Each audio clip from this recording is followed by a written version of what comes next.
Hello, ladies and gentlemen. I'm Charles Woolfork, and please smash that like and subscribe button because all the time I am recording and releasing a video about mental and emotional release therapy and neurolinguistic programming, the best way to deal and release those emotions that are really messing with you. And today we're going to talk about how mental and emotional release therapy doesn't require you to really relive traumatizing times in your life. You don't have to be re-traumatized. You don't have to even go back to that scenario. On the video before, I said that you don't have to dig up those old bones, and you don't have to talk about in detail those traumatizing moments. And in some ways, some of the therapies that are out there for conventional therapists, they require you to, but not with mental and emotional release therapy. So let's talk about that today. I am here and I have my notes there. And so if I look over from time to time, that's what I'm doing. So mental and emotional release therapy does not require you to re-experience the events that traumatized you, like I just said. So, if you've been watching any of my videos, you know that mental and emotional release is a guided meditation. And in this guided meditation, you are not going down into an event that is traumatizing. In fact, you're disassociated from the traumatizing event from the past.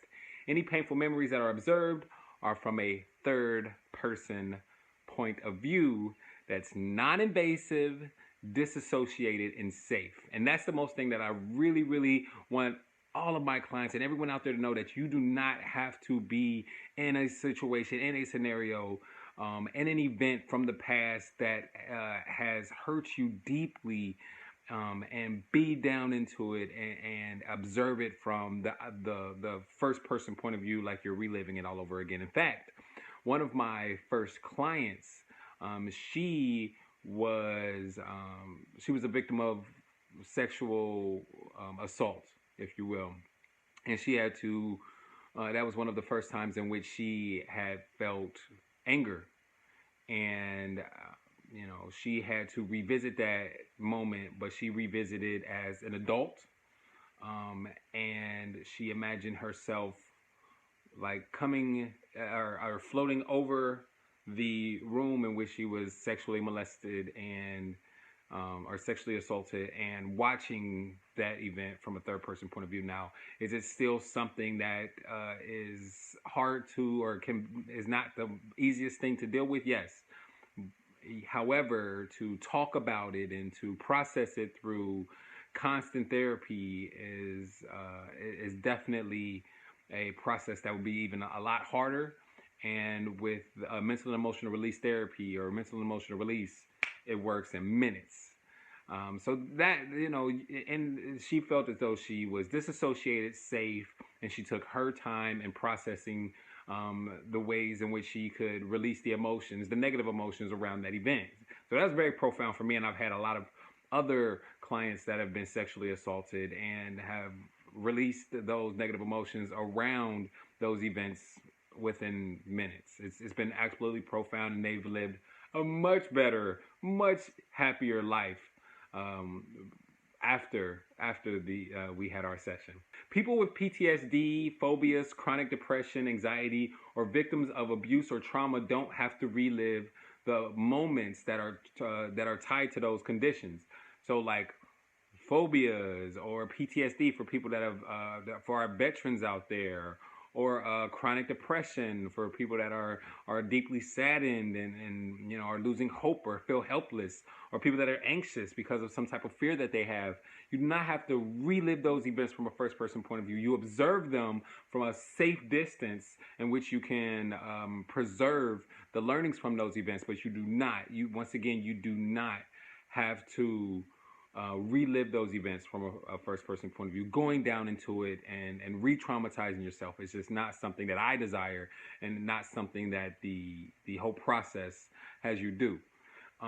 Also, some therapies require people to re-traumatize themselves. Now, I am not, this channel, my videos are not about bashing conventional therapy at all, okay? I respect anybody's way of seeking help whether it be some type of counselor, social worker, therapy, whatever, therapist, psychiatrist, whatever you need to do in order to heal, you do that.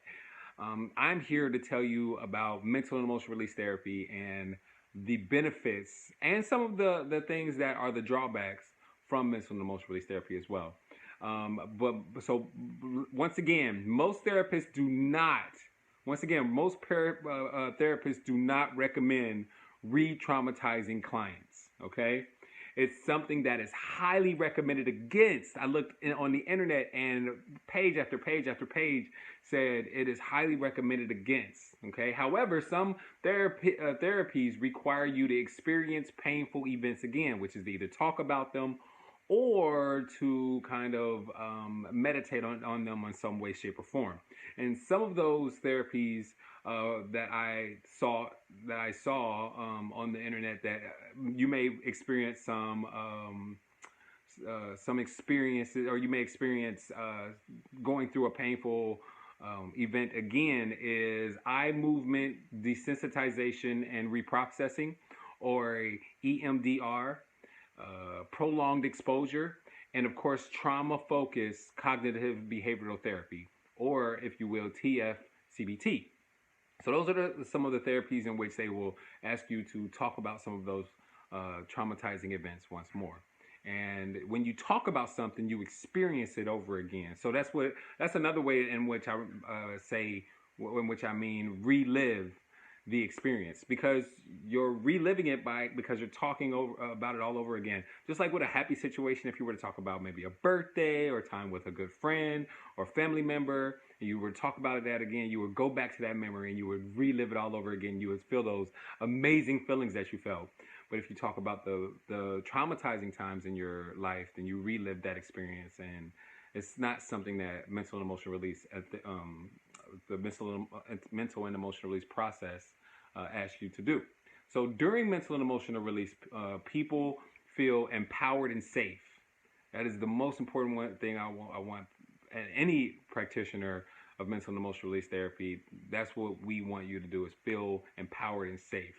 And my kumu, my teacher, Dr. Matt James, he taught me that. And we use different neurolinguistic programming techniques in order to have the clients or the person that we're working with make sure that they feel disassociated, safe, and empowered.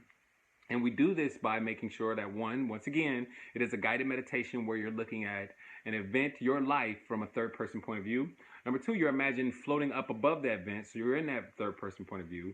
You can imagine watching something on a TV screen. I've done that before. That's an NLP technique.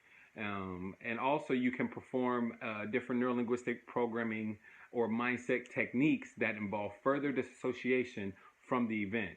And you always feel like you're in control and in no danger. That is so beneficial for those people that have PTSD, that have gone through something that is really messed up in their lives. So that's really the primary thing, that you don't have to keep reliving the things in the past in order to heal. With mental and emotional release therapy, you look at it one time, you change your perspective on it, you disassociate from it, and then you learn different lessons, and you preserve the lessons and not the negative emotions anymore. It's that easy. It's really that easy. And if you would like to experience it, please email me at charles.woolfork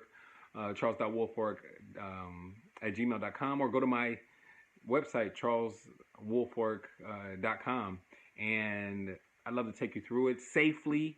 And please don't try this on your own. I'm just giving you tools to let you know, and I'm giving you information to let you know that mental and emotional release therapy is the best out there, baby.